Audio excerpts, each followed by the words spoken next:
I almost walked out before she even arrived, and if I had, I would have missed the only woman who ever made me feel like something other than a billion-dollar balance sheet. Have you ever been set up by friends who thought they knew what you needed better than you did? Ever showed up to something just to prove them wrong, only to discover they were right in ways you never expected? This is the story of how a joke became the most real thing in my life. How a blind date I never wanted turned into the love I didn't know I was missing.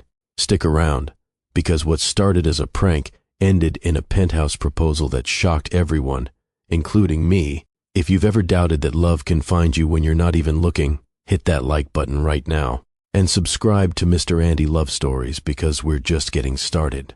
My name is Adrian Ashford. I'm 38 years old. I run a company called Ashford Global, specializing in tech acquisitions and corporate restructuring. On paper, my life looks perfect. Penthouse in Manhattan. Net worth that most people can't pronounce. A reputation for turning failing companies into empires. They call me the Ice King in business circles.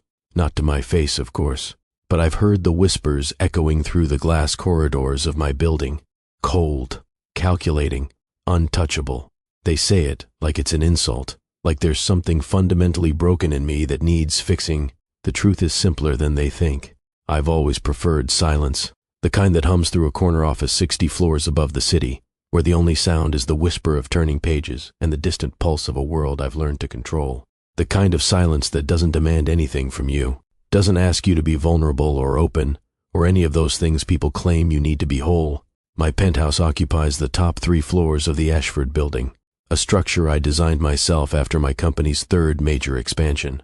Everything is clean lines and controlled space, marble from Italy, steel from Germany, glass that cost more per square foot than most people's cars. Everything has its place. Everything serves a purpose. Most evenings I stand on my private terrace with a single glass of scotch and watch the city lights flicker like stars I can almost touch. Millions of lives intersecting below me.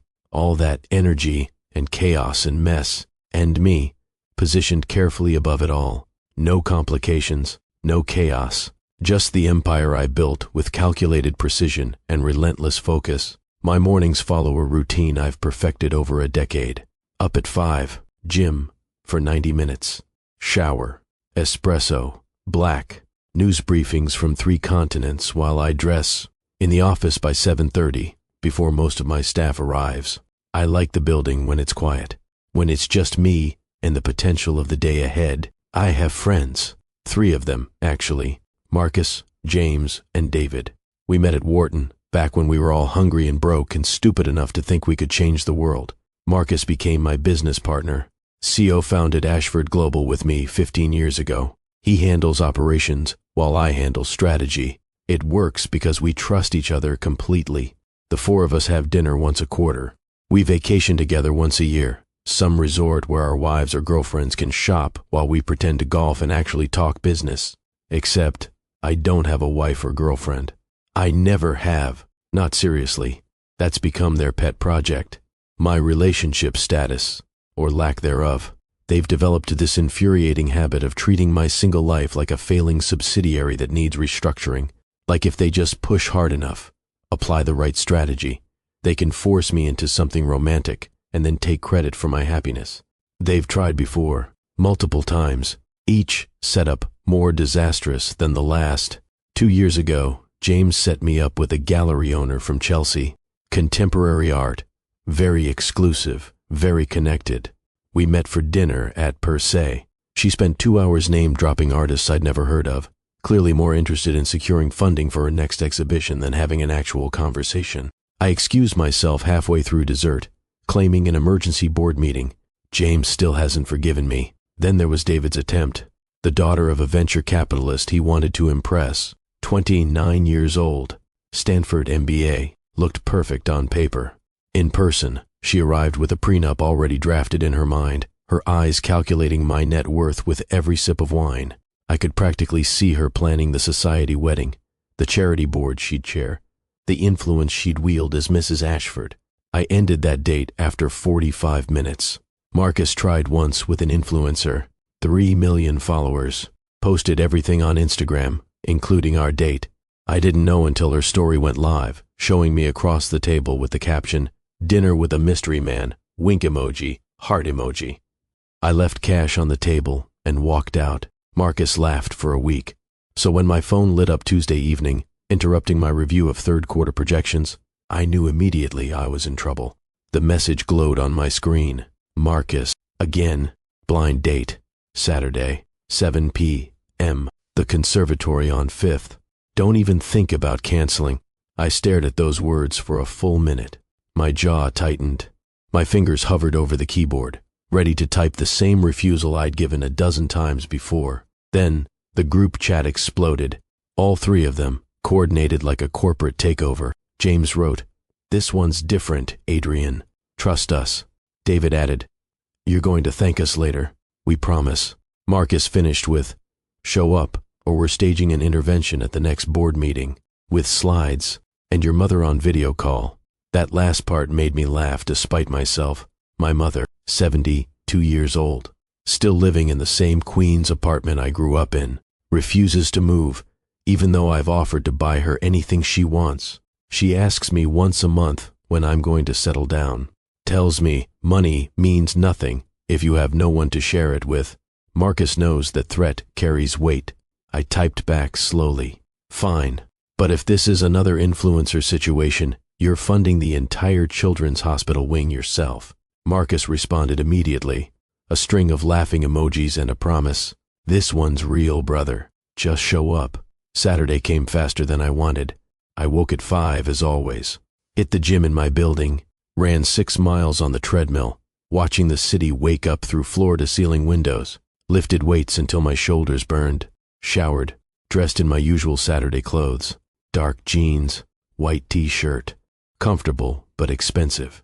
Then I stood in my closet for 20 minutes, trying to decide if I cared enough to change. The rational part of my brain said this was pointless. Another setup. Another woman who wanted access to my world rather than access to me. Another evening of forced conversation and fake smiles and the slow realization that I was wasting time I could have spent working. But another part, quieter and less familiar, whispered something different. What if Marcus was right? What if this time was different? What if I was so comfortable being alone that I'd forgotten how to recognize opportunity? I changed into charcoal slacks and a black cashmere sweater. Elegant, but not trying too hard. Trying too hard reveals desperation, and desperation is a weakness I've never allowed myself. By 6:30, I was pacing my living room.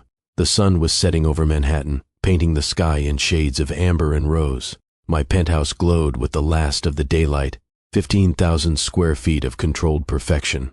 And somehow, in that moment, it felt suffocating. I could still cancel, claim an emergency call from Singapore, pretend a crisis had emerged that only I could handle. No one would question it. My reputation for prioritizing business over everything else was ironclad. My phone sat on the counter, dark and silent. One text, and I'd be free. Instead, I called down to the garage. Vincent answered on the first ring. He's been my driver for 6 years. Former Marine, doesn't talk unless spoken to, reads me better than most people who've known me for decades. "I need the car," I told him. 7 p. The conservatory on 5th. He paused, just long enough for me to know he understood this wasn't business. "Very good, sir. I'll bring it around at 6:45. I hung up before I could change my mind. The drive took 18 minutes through Saturday evening traffic. Vincent navigated the streets with his usual quiet efficiency. I sat in the back seat, watching the city slide past, couples walking hand in hand, families crowding into restaurants, a street musician playing saxophone on a corner, his case open for donations. Normal lives, regular lives, the kind I'd never understood how to want. Vincent caught my eye in the rearview mirror. "Traffic's light tonight, sir. We'll arrive early." "That's fine," I said. He nodded, said nothing else, but I saw the slight curve of his mouth, like he knew something I didn't. As we approached the conservatory, I found myself scanning the street for Marcus's silver Aston Martin, half expecting an ambush, some elaborate prank to justify their amusement at my expense, a camera crew, a sign, something that would confirm this whole thing was a joke. But the street was ordinary, just another Saturday night in Manhattan, taxis weaving through traffic, a dog walker juggling 6 leashes, a vendor selling roasted chestnuts from a cart. No prank crew, no intervention team, just a restaurant I'd been to a dozen times for business dinners, looking exactly like it always did. Vincent pulled to the curb. "Shall I wait, sir?" I hesitated. If I told him to wait, I'd have an escape route, a reason to leave early if things went badly, but that felt cowardly, and I've never been a coward. "No," I said. "I'll call when I'm ready." He nodded once. "Understood, sir." I stepped out into the cool November evening. The air smelled like roasted nuts and car exhaust, and that particular autumn crispness that only happens in New York. The conservatory's facade glowed warm and inviting, all botanical elements and soft lighting. Through the windows I could see couples at intimate tables, groups laughing over wine, the gentle movement of servers in crisp uniforms. My watch read 6:58, 2 minutes early, exactly on time. I walked inside. The host recognized me immediately. They always do. "Mr. Ashford," he said, with a practiced smile. "Welcome back. Your table is ready." He guided me through the restaurant, past the bar where businessmen nursed scotch and talked deals, past the main dining room where families celebrated birthdays and anniversaries, to a private section near the indoor waterfall. The sound of cascading water filled the space, soft and constant, the kind of white noise that should be soothing but somehow made me more aware of my own heartbeat. The table was set for 2, candles already lit, a single white orchid in a narrow vase, elegant without being ostentatious, the kind of detail that costs money but doesn't scream it. I sat facing the entrance, ordered mineral water, checked my watch, 7 p.m.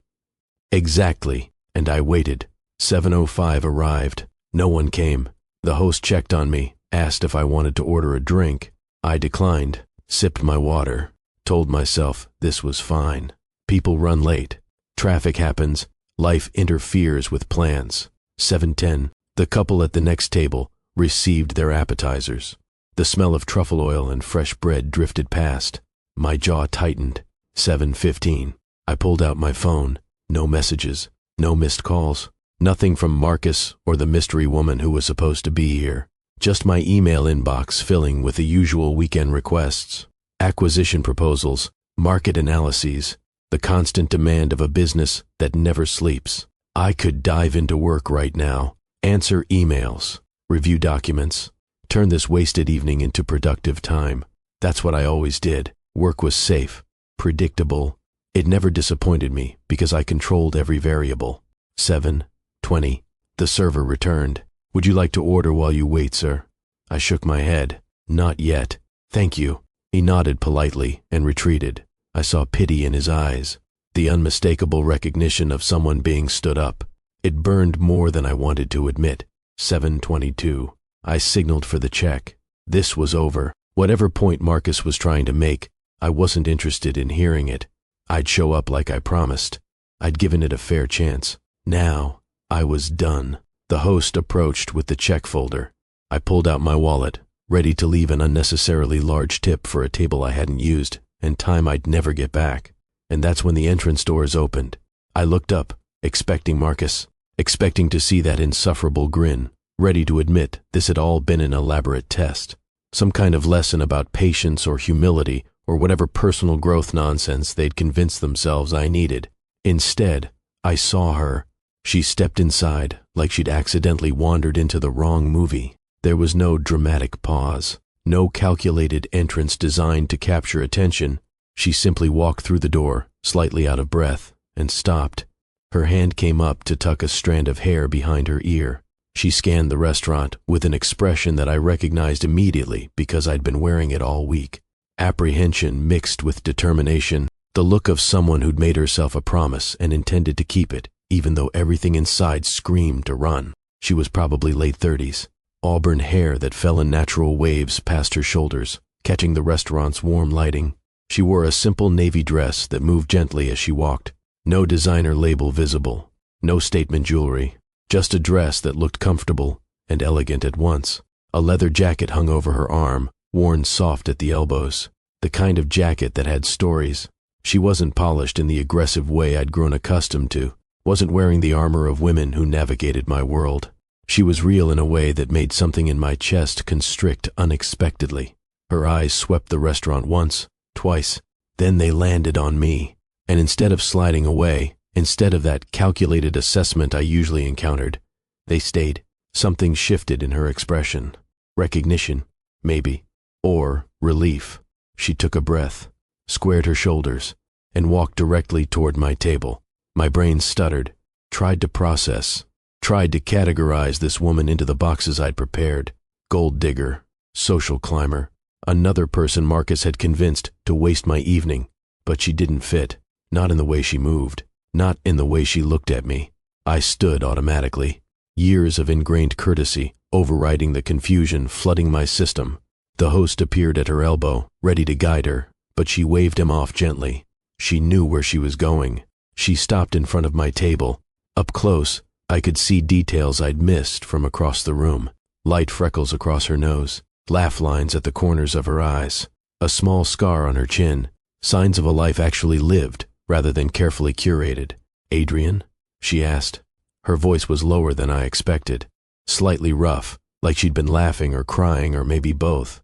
My heart did this strange, arrhythmic thing, a skip and stutter that felt entirely unfamiliar. "Yeah." I managed. "That's me. Brilliant opening, Ashford. Years of negotiating billion-dollar deals, and that's what I came up with." Then, because my brain had apparently stopped functioning entirely, I added, "You're here." She laughed, a soft sound that wasn't mocking, just genuinely amused, like she'd already decided I was human, and that was fine. "I almost wasn't," she admitted. "I've been sitting in my car for 10 minutes trying to convince myself this wasn't completely insane." That honesty caught me off guard. Most people in my world would rather die than admit vulnerability, but she just offered it up like it was normal, like being nervous was nothing to hide. She extended her hand. "I'm Nora." I took it. Her fingers were warm. The handshake was firm but brief, professional but somehow intimate. When she pulled away, I could still feel the ghost of her touch in my palm. She settled into the chair across from me, like it was the most natural thing in the world.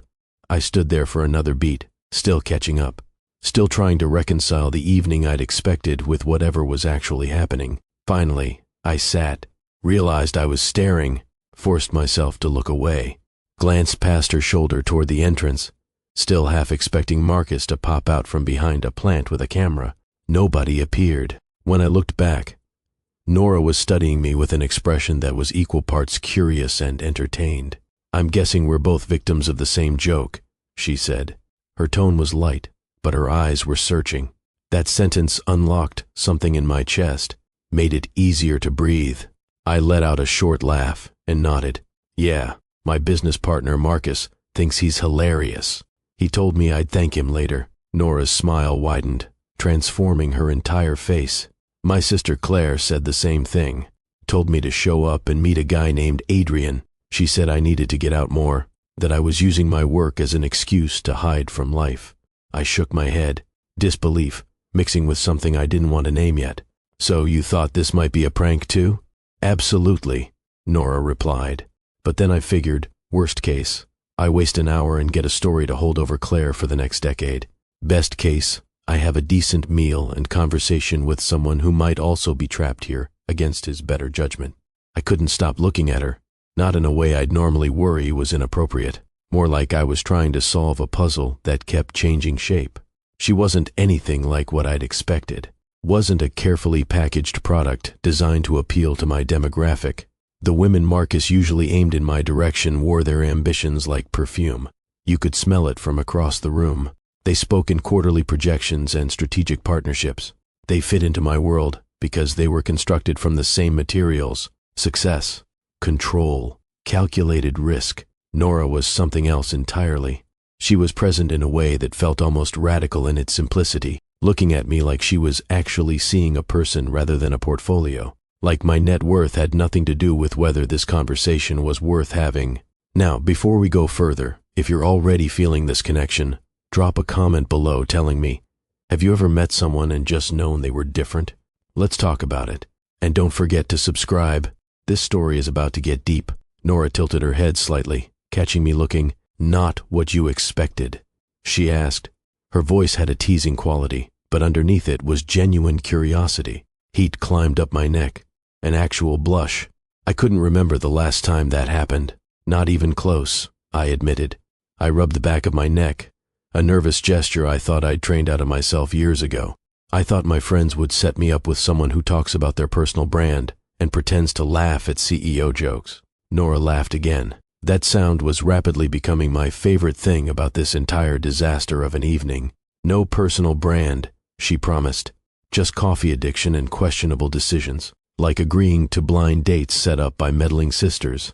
I surprised myself by smiling back, actually smiling, the kind that uses muscles in my face I'd forgotten existed. I sat forward, my hand suddenly unsure what to do. Outside the window behind Nora, I could see Fifth Avenue, bathed in streetlight, the city moving at its relentless pace. Inside, the restaurant hummed with conversation and clinking glasses and the soft jazz playing from hidden speakers.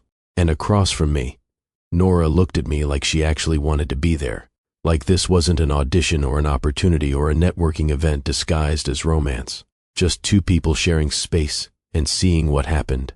"So, Adrian," she said, folding her hands on the table, "tell me, how did you actually get roped into this? And I want the real answer, not the polished version." That directness, that refusal to play the usual games, it disarmed me completely. I leaned forward without thinking. My elbows rested on the table. For the first time all evening, I wasn't calculating my next move or protecting my position. I was just responding, being honest because she'd been honest first.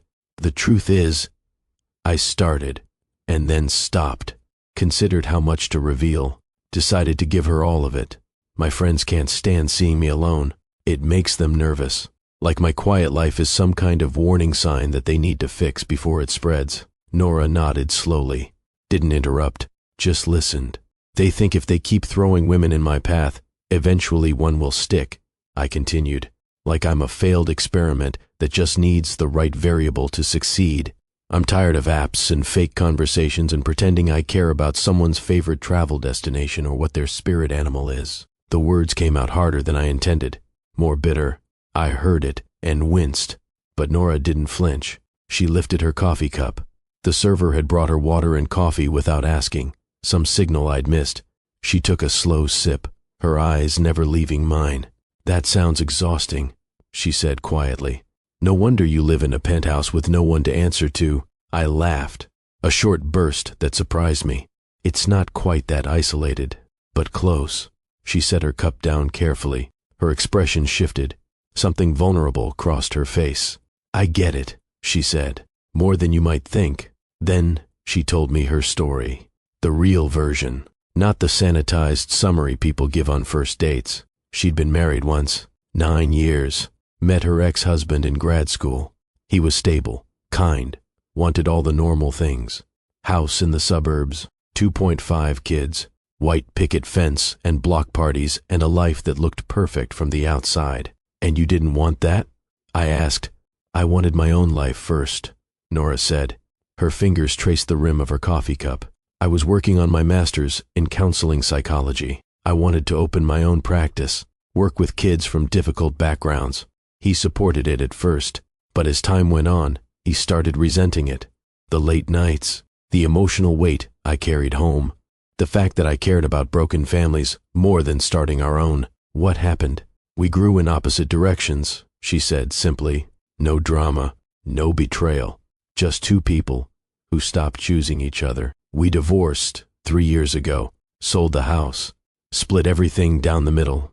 He remarried last year, has a baby on the way. I'm happy for him.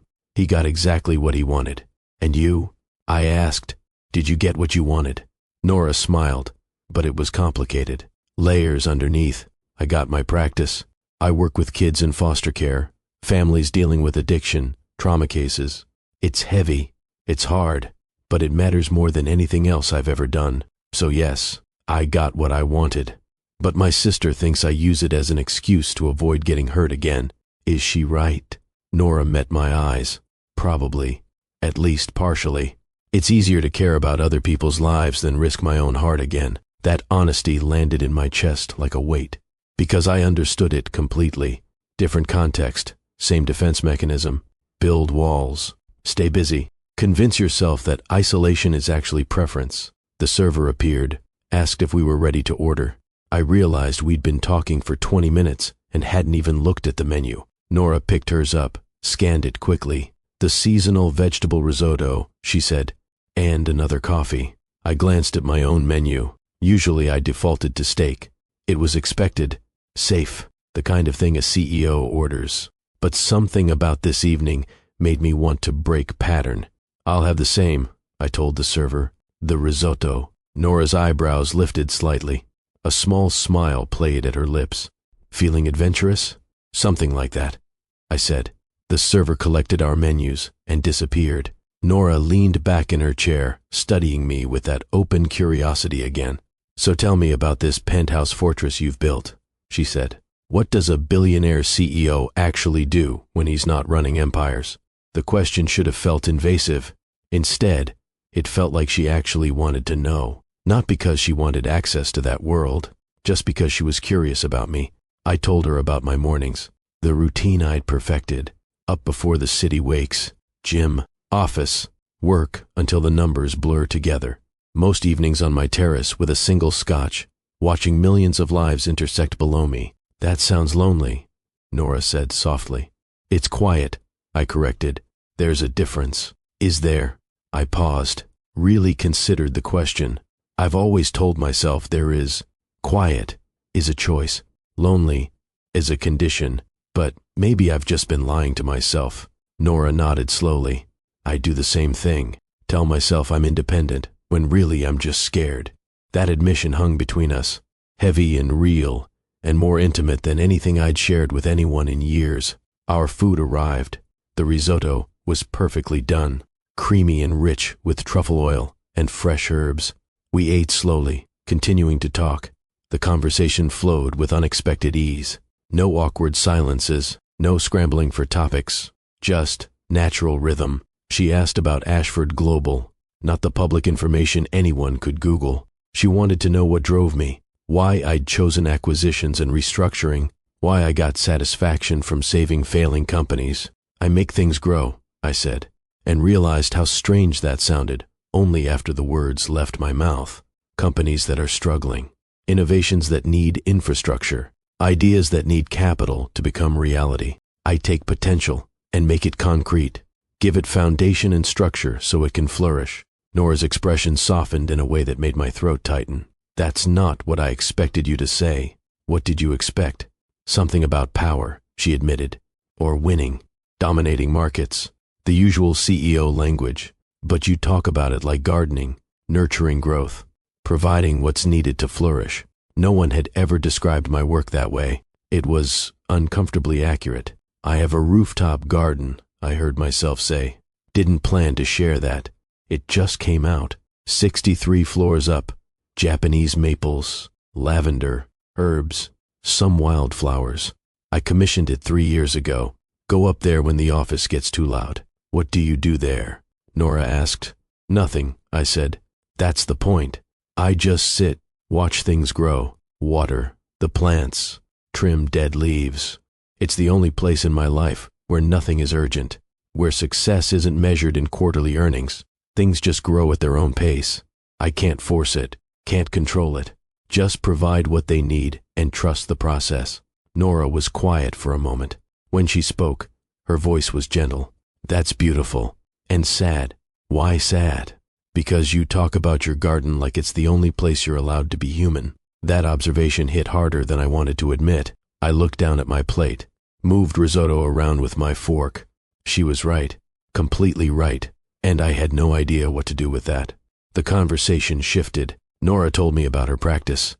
A small office in Brooklyn, one room with a couch and chairs and a wall she'd painted with chalkboard paint. Her young clients could draw their feelings when words failed them. She described a 10-year-old boy who'd been through 4 foster homes. Hadn't spoken in 3 months when his social worker brought him in. Nora let him draw on that chalkboard wall every session. Never pushed, never demanded words, just sat with him while he created elaborate chalk dragons. What happened? I asked. After 3 months of dragons, he finally spoke. Nora said, Her eyes were bright with emotion. He asked if I thought dragons got lonely. I told him that even the fiercest dragons need a safe cave, and someone who understands their fire. What did he say? He said he wished he had a cave like that. So we spent the next 6 months building one, metaphorically, finding him a foster family who understood, teaching him it was safe to let people in. He's 14 now, still draws dragons, but he talks, too. He has friends. He's going to be okay. I had to look away.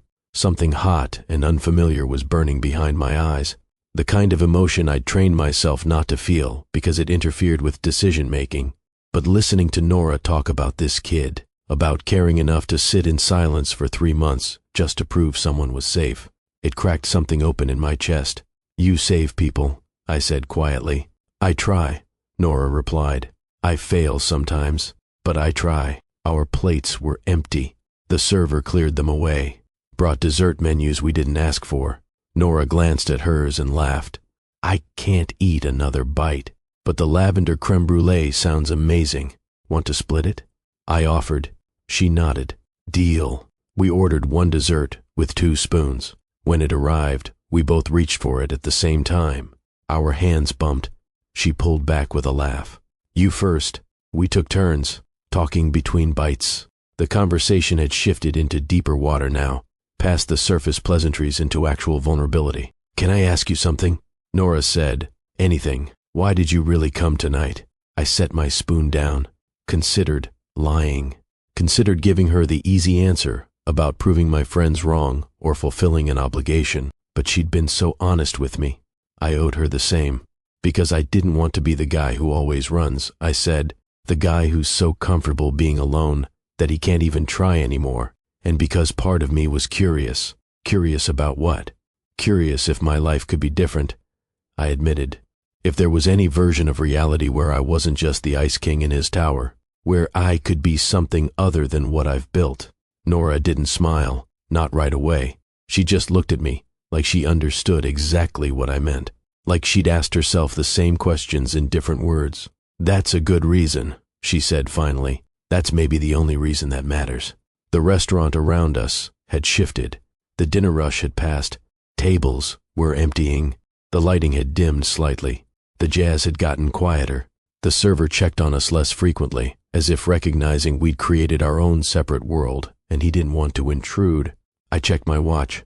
10:43. We'd been talking for almost 4 hours. The realization should have alarmed me. I never lost track of time. Time was the one resource I couldn't manufacture more of. I guarded it ruthlessly, scheduled every hour, measured productivity in minutes. But 4 hours had disappeared, and I felt no regret, just disappointment that the evening was ending. Nora noticed me checking the time. I should probably let you go, she said. I've monopolized enough of your Saturday. You haven't, I said quickly. I'm glad you showed up. I'm glad Claire pushed you out the door.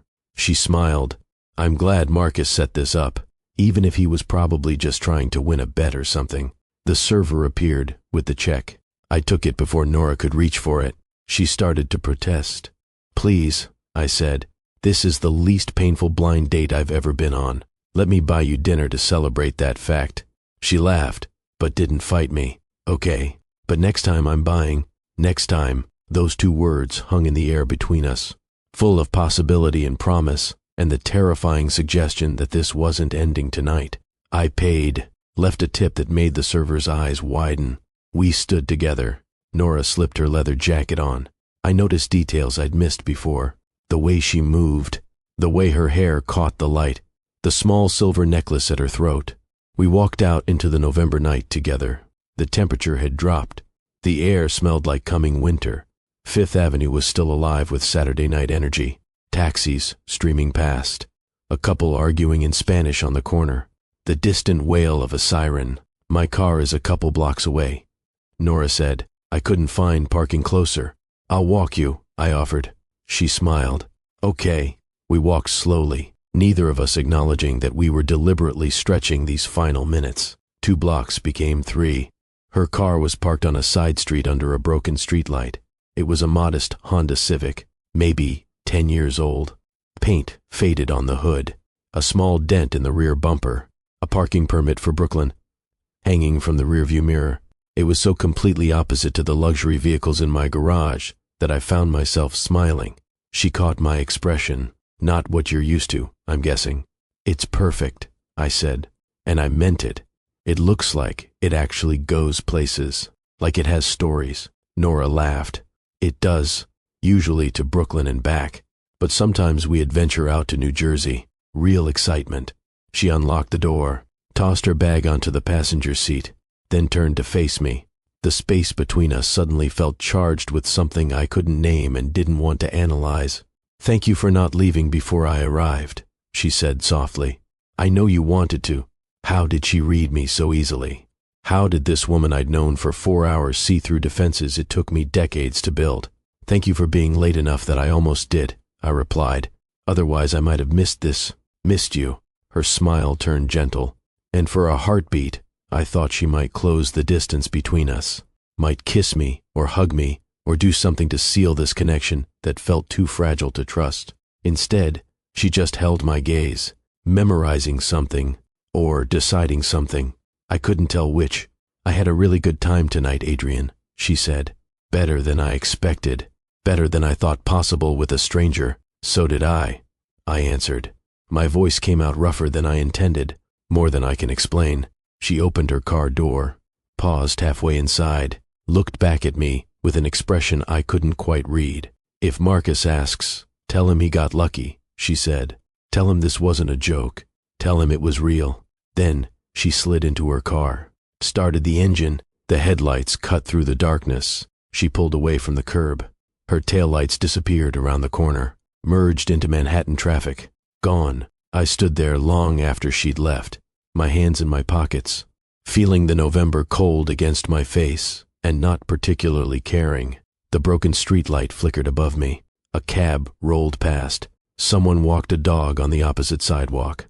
Normal city sounds, normal city life. But I felt fundamentally changed. My phone buzzed. "Vincent, where should I collect you, sir?" I gave him the intersection. He arrived 7 minutes later. I slid into the back seat. The familiar leather smell, the quiet hum of the engine. Vincent caught my eye in the rearview mirror.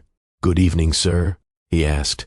I looked out the window at the city I'd conquered, but never truly felt part of, at all those lives I'd spent years observing from a distance, and realized something fundamental had shifted. "Yes, Vincent," I said quietly. "Surprisingly good." The drive home took 20 minutes. I watched the city slide past, thought about a woman with honest eyes and a used Honda who'd looked at me and somehow seen past the empire to the person I'd almost forgotten existed. The penthouse felt different when I returned, not emptier, lonelier. The distinction mattered. I poured myself a scotch, walked out onto my terrace. The city glittered below. 63 floors of distance between me and everyone else. I'd always told myself I preferred it this way. The quiet, the control, the certainty that no one could hurt me if I never let them close enough to try. Now it just felt like a cage I'd built with expensive materials. My phone buzzed again. Marcus this time. A single word. "Well?" I stared at that text, knowing he was waiting for mockery or dismissal. For me to confirm his intervention had been ridiculous. Another failed attempt. Another reason to give up on my relationship potential. Instead, I typed, "Her name is Nora, and you have no idea what you've done." 3 dots appeared immediately. Marcus typing. Then, good different or bad different. I looked out at the city, at all those lives I'd spent years observing from a distance. Felt something unfamiliar settling in my chest. Hope, maybe. Or possibility. Or the terrifying suggestion that my carefully controlled world was about to get very complicated. Different, I wrote back. The kind that changes things. Marcus sent back a string of question marks. I silenced my phone, finished my scotch, stood in the dark, thinking about dragons who needed safe caves, about gardens where things grew at their own pace, about a woman who'd spent 3 months sitting in silence just to prove someone was safe. For the first time in a decade, Adrian Ashford allowed himself to wonder what might happen if he stopped building walls and started building something else entirely. Something real, something terrifying, something that looked remarkably like a future I'd never planned for, but suddenly couldn't stop imagining. I didn't sleep that night. Not really. I lay in bed staring at the ceiling, replaying the conversation, the way Nora laughed, the way she listened, the way she saw through me without making it feel like a violation. At 3 a.m., I gave up on sleep, went to my rooftop garden. The city was quieter at that hour. Just the distant hum of traffic, a siren somewhere far away, the wind moving through the plants I'd spent 3 years cultivating. I sat among the lavender, watched the sky slowly shift from black to deep blue, thought about what Nora had said, about me talking about my garden like it was the only place I was allowed to be human. She was right, completely right. This garden was the one corner of my empire where I wasn't the Ice King, where I could be gentle, patient, where success wasn't measured in dollars or market share, just in whether something grew. My phone sat in my pocket, heavy with possibility. I pulled it out, stared at the dark screen, tried to figure out what to say, how to reach across the distance without seeming desperate or needy, or any of the things I'd trained myself never to be. Finally, as the sun started painting the horizon orange, I typed, "I'm in my garden, thinking about what you said, about being human. Would you like to see it sometime?" I stared at those words for 5 full minutes before hitting send. The moment I did, regret flooded through me. Too much, too soon, too vulnerable. Then, I made myself put the phone down, walked away, focused on watering the Japanese maples that were just starting to turn autumn colors. The phone buzzed 10 minutes later. My heart did that strange skip again. I picked it up with hands that weren't quite steady. Nora had written back, "I'd love that. When?" I typed immediately, "Now?" Then deleted it. Forced myself to slow down. Think like a rational adult instead of a teenager with a crush.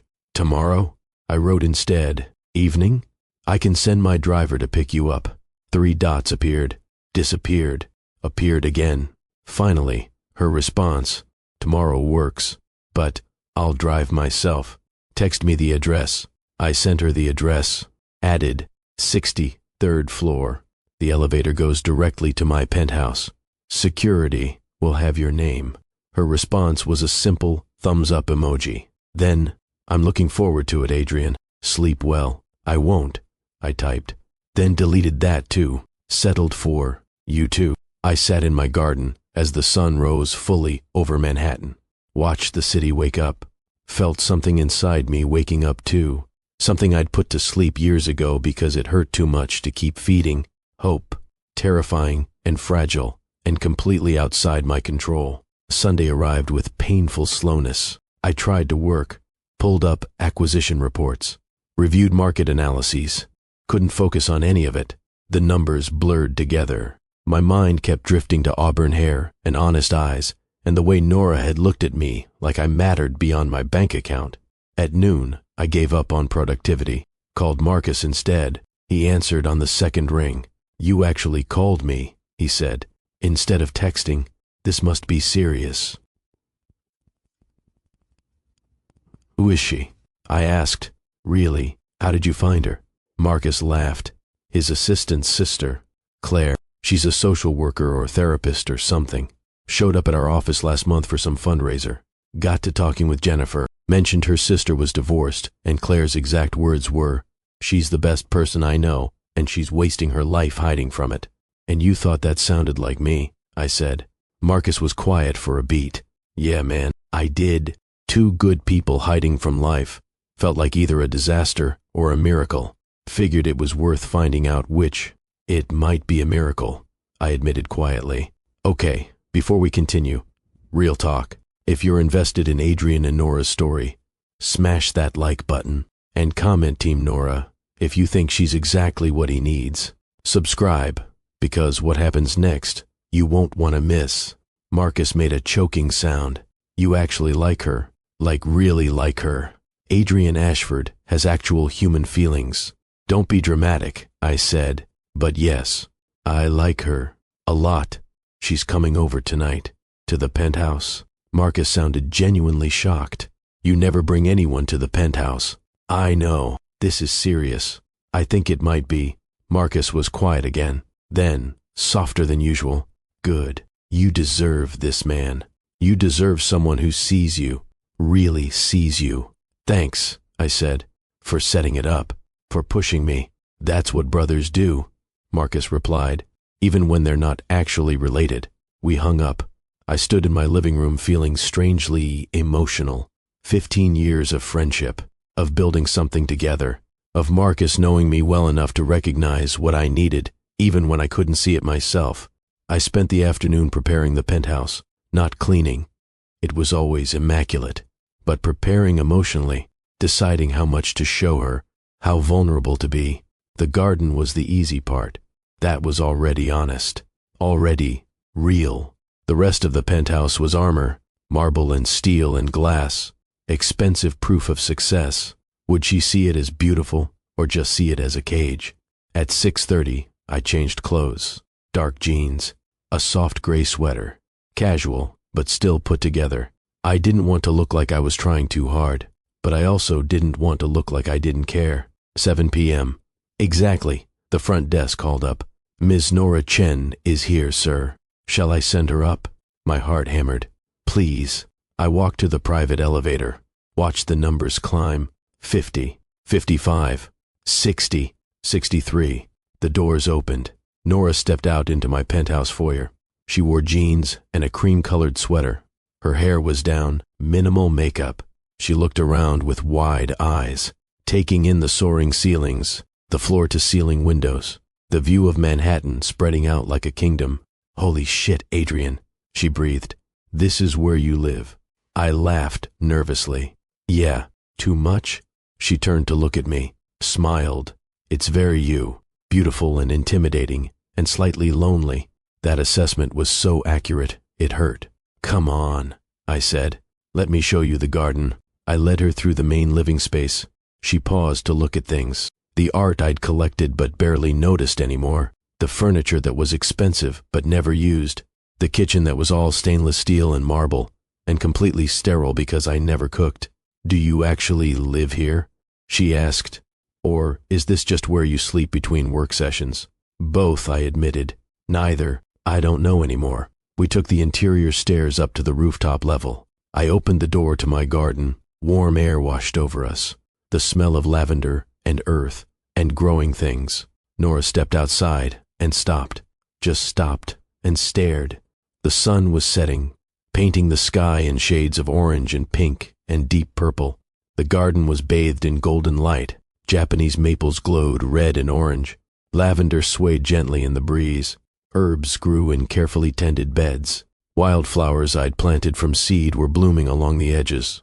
63 floors above Manhattan. A wilderness in the sky. Adrian, Nora whispered. This is incredible. I walked up beside her, looked at my garden through her eyes, tried to see it fresh. It's the only place in my life that feels real, I said quietly. Everything else is performance, strategy.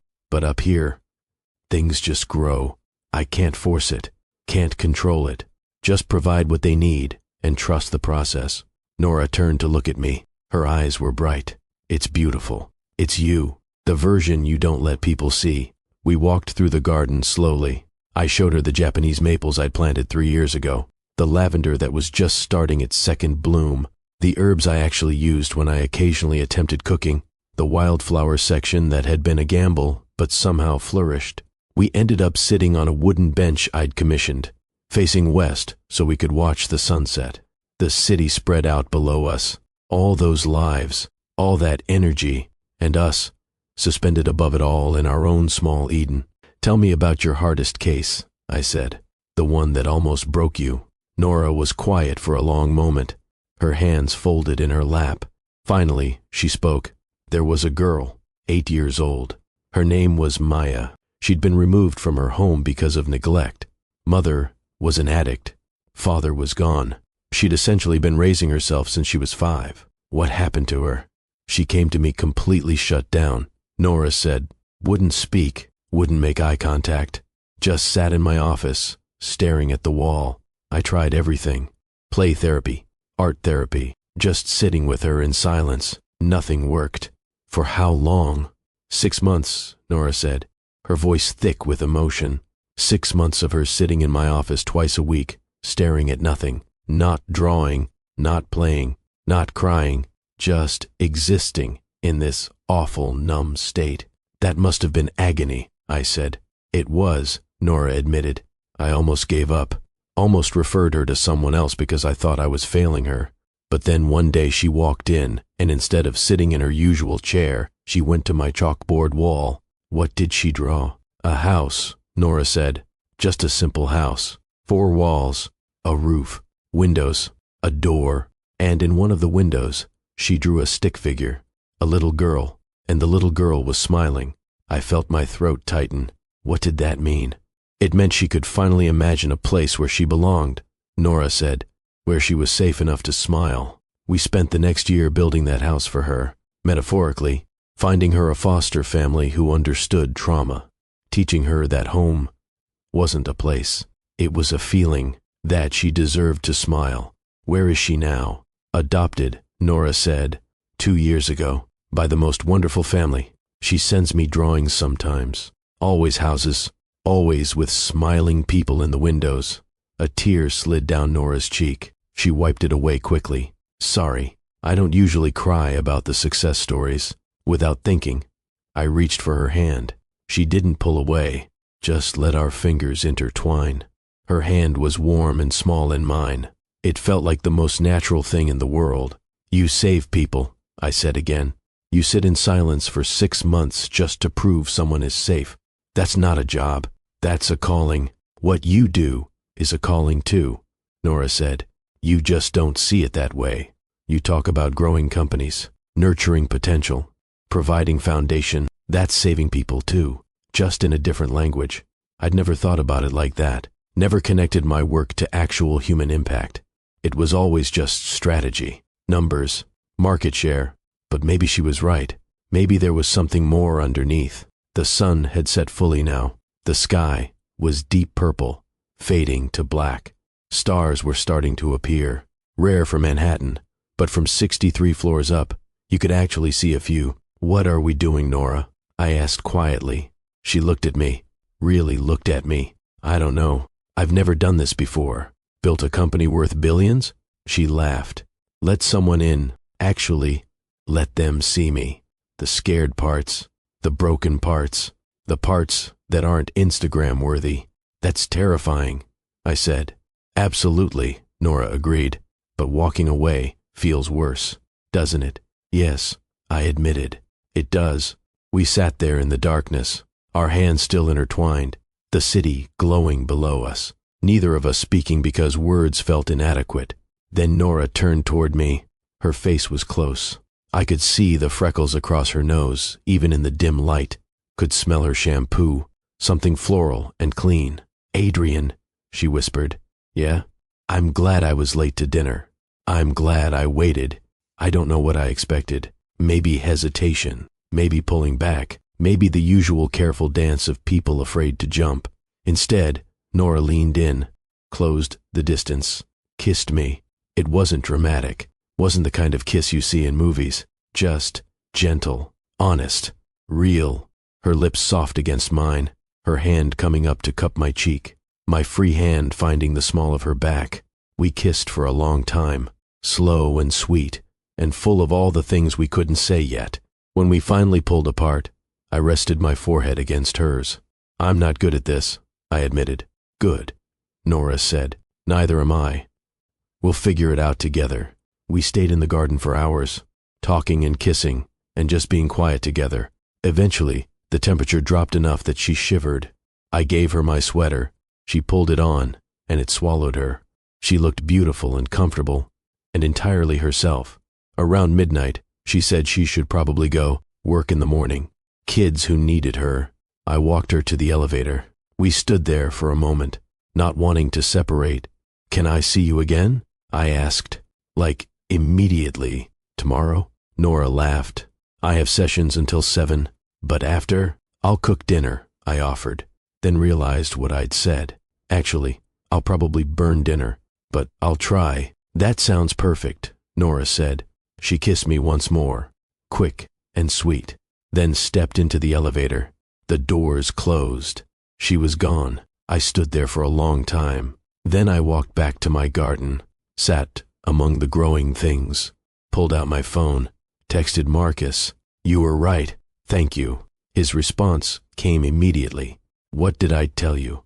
Miracles happen, brother. I smiled, set my phone aside, looked up at the stars barely visible through the city light, and felt something I hadn't felt in longer than I could remember. Joy. Simple, uncomplicated joy.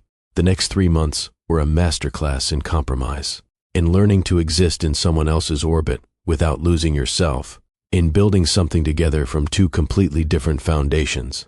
We split time between my penthouse and her Brooklyn apartment. The penthouse was bigger, obviously, more comfortable, better views, but her apartment felt like home in a way mine never had. It was small, a 1-bedroom walk-up in Park Slope, creaky floors, a kitchen barely big enough for 1 person, but it was full of life. Plants on every surface, books stacked everywhere, photos of kids she'd helped covering 1 entire wall. I learned to live smaller, to appreciate the intimacy of close quarters, to cook breakfast in a kitchen where we had to coordinate every movement, to fall asleep in a bed that wasn't king-sized where I could feel her breathing beside me. Nora experienced my world too. The charity galas where I was expected to appear, the business dinners where deals were made over $1,500 bottles of wine, the black tie events where everyone knew my name and my net worth, and absolutely nothing about who I actually was.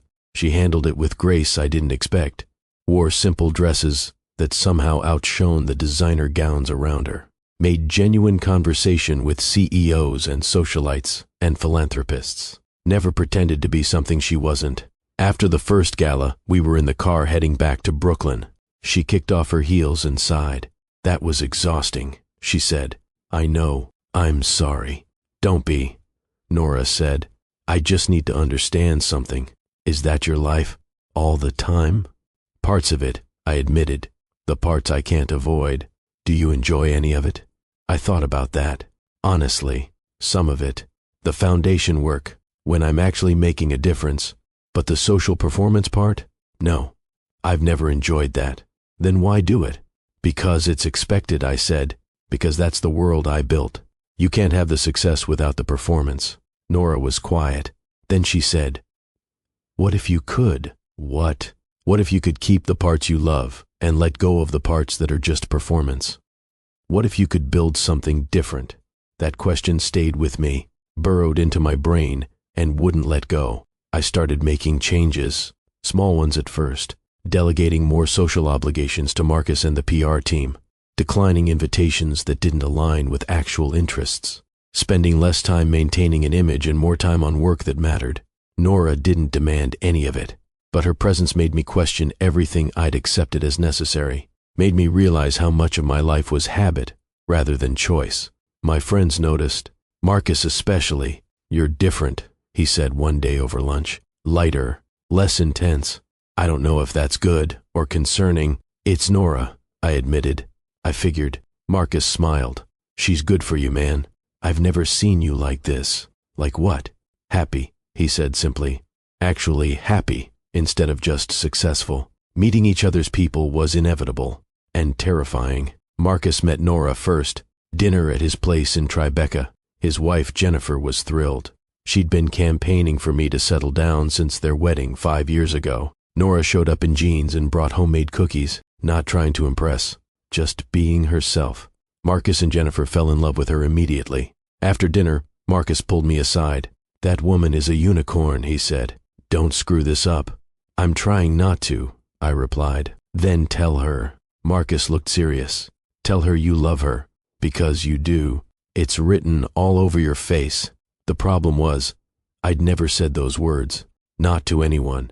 Not romantically. They felt too big, too vulnerable, like handing someone a weapon and trusting them not to use it. Meeting Claire was more intimidating than any board meeting I'd ever attended. She invited me to dinner at her place, a brownstone in Fort Greene she shared with her husband and 2 kids. Nora warned me Claire would interrogate me. She wasn't wrong. We barely sat down before Claire started. So, Adrian, tell me your intentions with my sister. Her husband laughed nervously. Claire, you sound like a Victorian father. Good, Claire said. He should be nervous. She's the best person I know, and she's been hurt before. I get that, I said, meeting her eyes. and I have no intention of hurting her.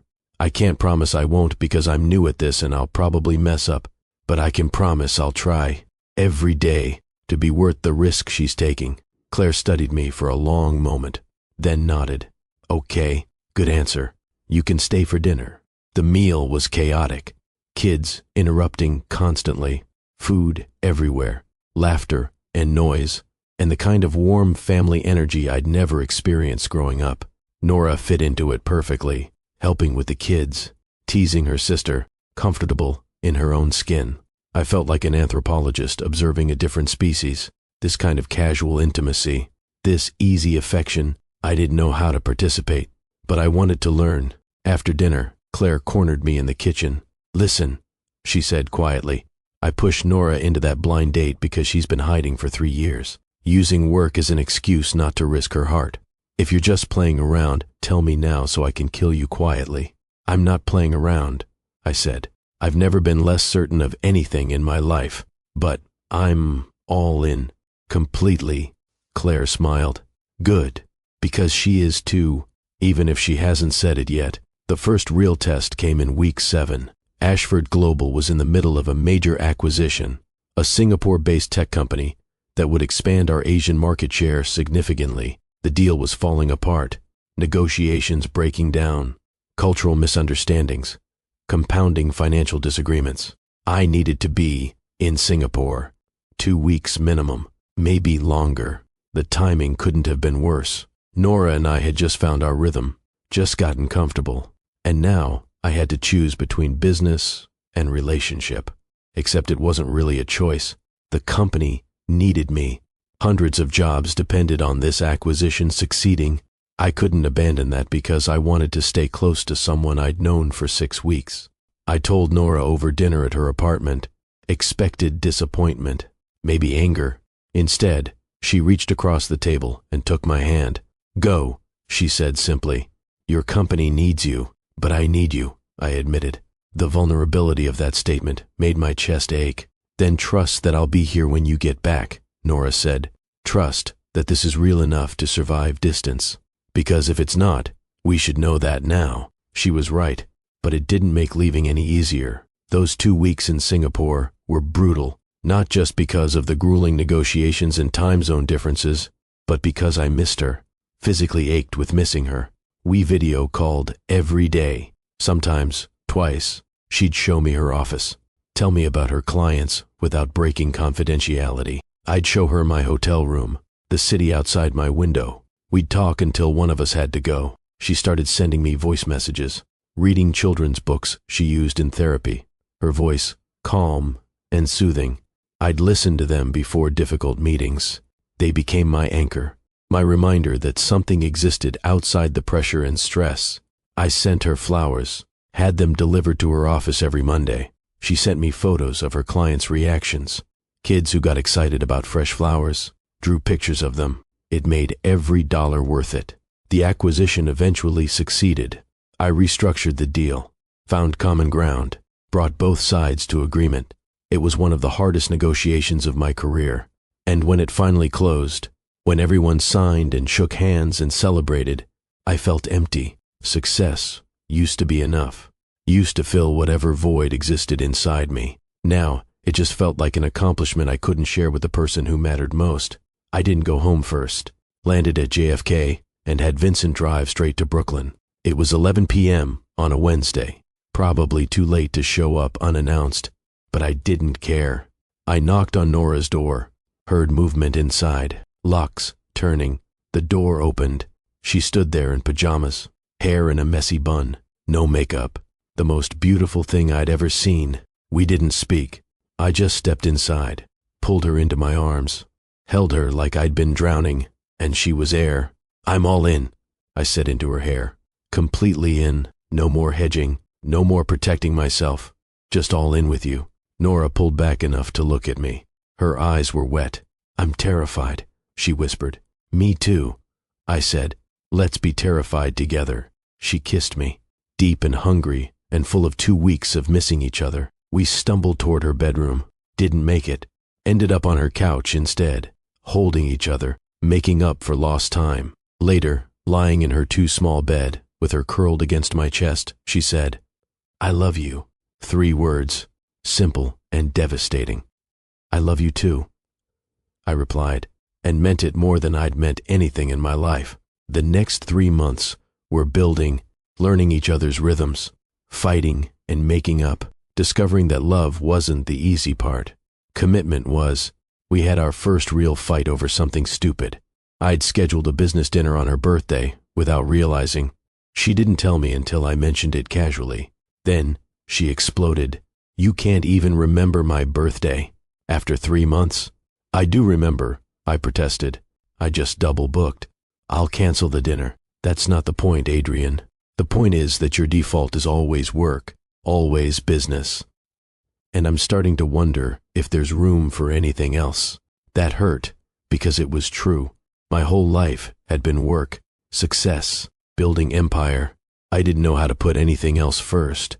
We didn't speak for 2 days, the longest 2 days of my life. Then I showed up at her office with a proposal. Not marriage, not yet, but a promise. I'd established a foundation, funding for at-risk youth programs, educational opportunities for kids from difficult backgrounds, mental health services for families in crisis, everything Nora worked toward, everything she believed in, and I'd named it the Maya House Foundation, after her success story, the little girl who drew houses with smiling people in windows. Nora cried when I told her, "You did this for me?" "I did this because of you," I corrected. "You showed me that success without impact is just accumulation. This is impact. This is growing something that matters." She forgave me. We made up, learned that fighting didn't mean ending, just meant growing pains. 6 months after our first date, I knew, not suspected, knew with absolute certainty. I wanted to marry her, wanted to build a life together, wanted everything I'd spent 38 years convinced I didn't need. I planned carefully, not a flashy public proposal. That wasn't us, something private, something meaningful. I made reservations at the conservatory. Same restaurant, same table, where it all started. Nora didn't suspect anything, thought it was just dinner, an anniversary celebration of our first disastrous blind date. We ordered the risotto again, laughed about how nervous we'd both been, how close we'd both come to bailing. Midway through the meal, I set down my fork, looked at her across the candlelight. "You asked me once what I do just for me," I said. "Remember?" Nora nodded. "I remember. I finally have an answer." I said, "I love you." Not because it builds anything or serves a purpose or makes strategic sense. Just because when I'm with you, I'm the person I was supposed to be all along. The person who gardens, who sits in silence, who cares about things that can't be measured in quarterly earnings. "Adrian," Nora whispered. I pulled out the ring. My grandmother's simple diamond, nothing ostentatious, just beautiful and real and full of history. "Marry me," I said. "Not the CEO, not the penthouse, not the empire, just me, the man who almost walked out before you arrived, the man you saved without even trying." Nora was crying, laughing, both at once. "Yes," she said. "God, yes. Obviously, yes." I slid the ring onto her finger. It fit perfectly, like it had been waiting for her all along. The restaurant staff applauded. I'd told them to expect this, had champagne ready, but in that moment, I only saw Nora, only felt her hands in mine, only heard her saying yes. We got married 6 months later, not a society wedding. I could have afforded anything. Crystal ballroom, symphony orchestra, guest list of 500. Instead, we married in my rooftop garden. Just close friends and family. Marcus is my best man. Claire as Nora's maid of honor. 50 people who actually mattered. The ceremony was at sunset, the garden glowing golden, the city spread below us. Nora wore a simple ivory dress. I wore a dark suit. We wrote our own vows. I promised to keep growing, to let her in when every instinct told me to close off, to build a life rather than just an empire. "You taught me that success isn't what you build," I said. "It's who you become. And I want to spend the rest of my life becoming someone worthy of your love." Nora promised to let herself be loved, to stop hiding behind her work, to trust that I wouldn't leave when things got hard. You taught me that letting someone in isn't weakness, she said. It's the bravest thing we can do. And I want to spend the rest of my life being brave with you. We kissed as husband and wife. The garden erupted in cheers. Marcus was crying. Claire was crying. My mother, who'd flown in from Queens, was sobbing openly. The reception was small and perfect, dancing under string lights, speeches that made everyone laugh and cry, food from Nora's favorite Brooklyn restaurant instead of some fancy caterer. Around midnight, we snuck away, left our own wedding to sit among the lavender and just be quiet together. This is perfect, Nora said, her head on my shoulder, her hand in mine. You're perfect, I replied.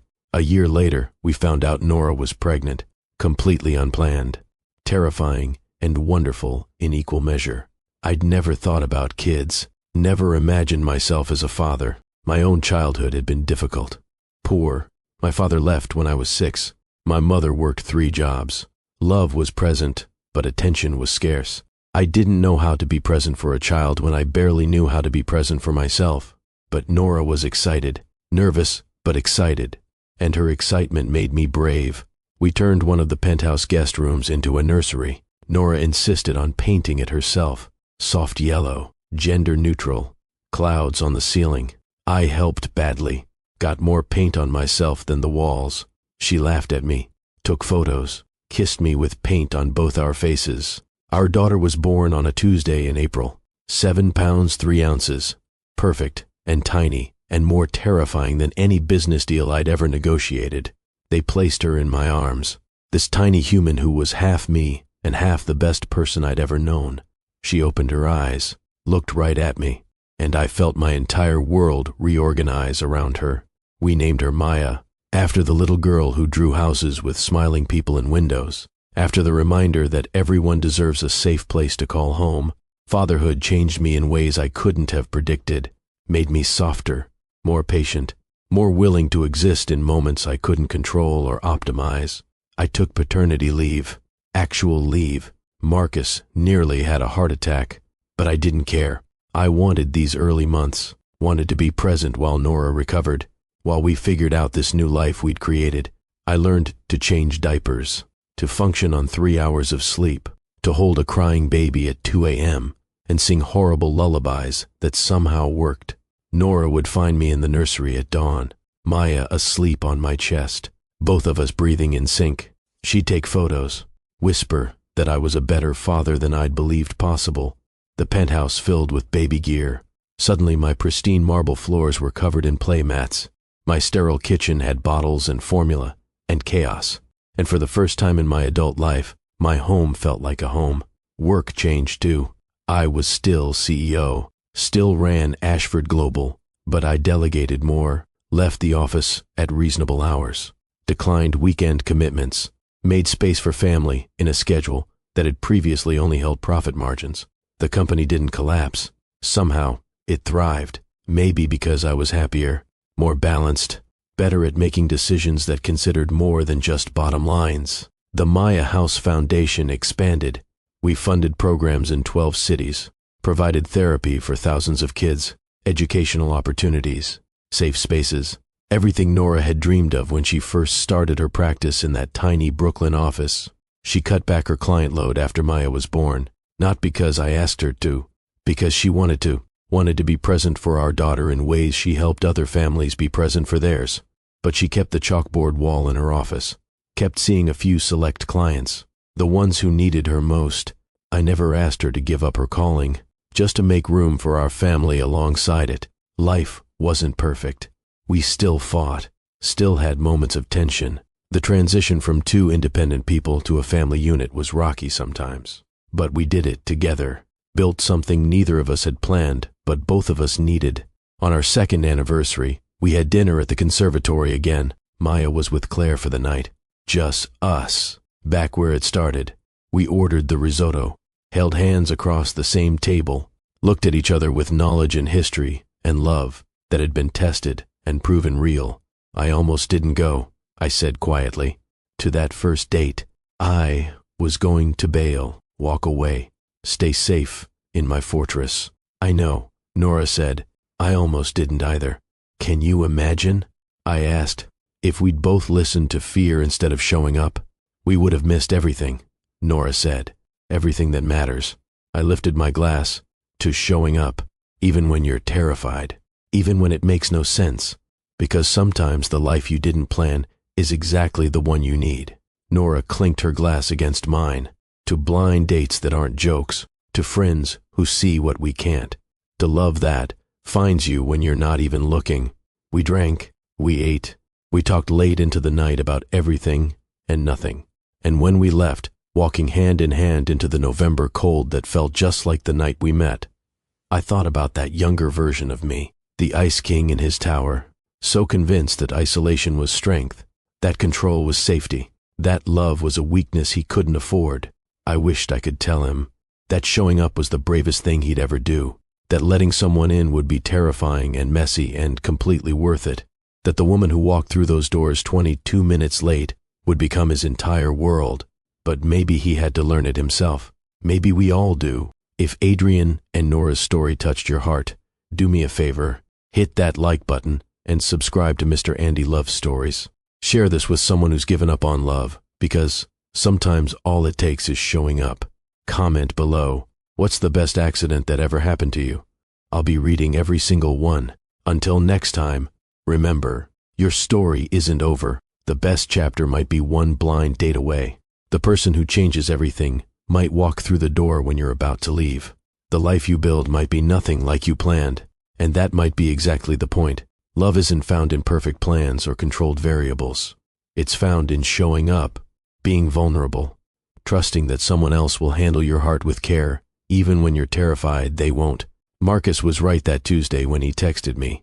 I did thank him later, at his daughter's christening, at Maya's first birthday, at every milestone that mattered, because he saw what I couldn't, that two people hiding from life might find each other and decide to stop hiding, that a joke could become the most real thing that ever happened, that sometimes your friends know you better than you know yourself, and they're right, even when you fight them, even when you resist, even when showing up feels impossible. Sometimes you just have to trust. Show up, see what happens, because the best things in life aren't planned.